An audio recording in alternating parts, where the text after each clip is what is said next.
Moms, आज आपको एक चीज बताना चाहती हूँ। अपने बच्चों को जहां तक हो सके इमोशनली प्रोटेक्ट करो। फिजिकली प्रोटेक्ट हम लोग सब कर लेते हैं, लेकिन इमोशनली प्रोटेक्ट नहीं कर पाते हैं।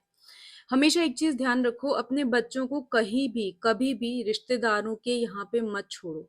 जितना हो सके अवॉइड करो कि अननेसेसरी रिलेटिव्स आपके घर पे आ रहे हैं या आप अननेसेसरीली किसी के जा रहे हो। जब तक कि कोई बहुत बड़ा फंक्शन या इनविटेशन ना हो, stay at your home with your kids. अगर आपके बच्चे 5 साल से लेके 15 साल के बीच में हैं तो protect their peace of mind, protect their emotional damage at any cost. आपको पता नहीं कब कौन सा रिश्तेदार नोइंगली अननोइंगली आपके बच्चे का पीस ऑफ माइंड खराब कर दे, आपको पता भी नहीं चलेगा। बच्चा उस छोटी सी बात को पूरी जिंदगी दिल पे लगाए बैठा रहेगा। बड़ा होके भी उसके अंदर वही इन्फीरियरिटी, वही इनसिक्योरिटी रहेगी। वो अपने आप को हमेशा कम समझेगा। एग्जाम्पल के लिए मैं बताती हूँ, आप किसी रिश्तेदार के गए, मजाक ही मजाक में रिश्तेदार ने आपके बच्चे को बोल दिया, अरे यार तू तो थोड़ा मोटा हो गया, अरे तेरे दांतों में तो गैप है, अरे तेरी स्माइल तो बहुत अच्छी नहीं है, तेरे दांत पीले हो रखे हैं, अरे तेरी हाइट तो कम रह गई मेरे वाले बेटे से, और तेरे मार्क्स तो मेरी बेटी से कम आए हैं, अरे तू क्लास का मॉनिटर नहीं है क्या, मेरा बेटा तो स्कूल का हेड बॉय है। इस तरह के फालतू सवाल करके, फालतू का कंपैरिजन अपने बच्चों से नोइंगली अननोइंगली करके रिश्तेदार आपके बच्चे को इमोशनल ट्रॉमा दे रहे हैं, जिसका पता आपको चल ही नहीं रहा है। बच्चा तो छोटा है इसलिए उसे पता नहीं चल रहा है, लेकिन आपको इसलिए पता नहीं चल रहा है क्योंकि एक तो वो मजाक में बोलते हैं और दूसरा वो आपके पीछे से बोलते हैं। तो आपको ये चीज बच्चा कभी आके बता नहीं पाता क्योंकि उसे पता ही नहीं है कि ये भी एक तरह का अब्यूज है। ये इमोशनल अब्यूज है, ये एक मेंटल अब्यूज है। वो उसके दिमाग पे वार कर रहा है इस तरह की हरकत करके, रैंडमली उसको ये बताने की कोशिश कर रहा है कि वो कम है।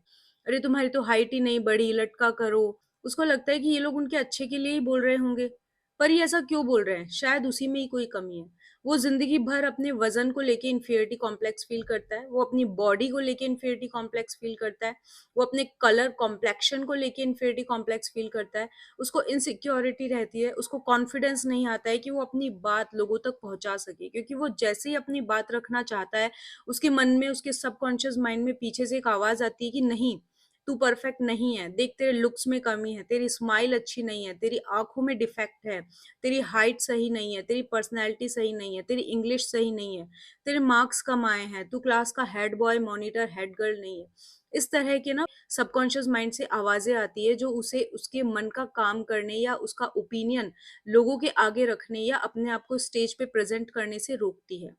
Parents, protect your kids at any cost from the emotional and mental abuse from your relatives. बहुत ध्यान रखिए कि रिश्तेदार आपके बच्चों से किस तरह की बातें कर रहे हैं। अगर आपको कहीं भी लगे कि वो सही बात नहीं कर रहे हैं, आप उन्हें टोक दीजिए। आप रिश्तेदारों को बताइए कि नहीं, वो इस तरीके से उससे कंपैरिजन नहीं कर सकते। या सबसे बेस्ट तरीका है, अगर आप रिलेटिव्स को अवॉइड नहीं कर सकते हैं तो रोज दिन में अपने बच्चे के साथ में 15 से 20 मिनट बात करें। उससे पूछे कि आज पूरे दिन में उसके साथ में क्या हुआ जो उसे अच्छा नहीं लगा।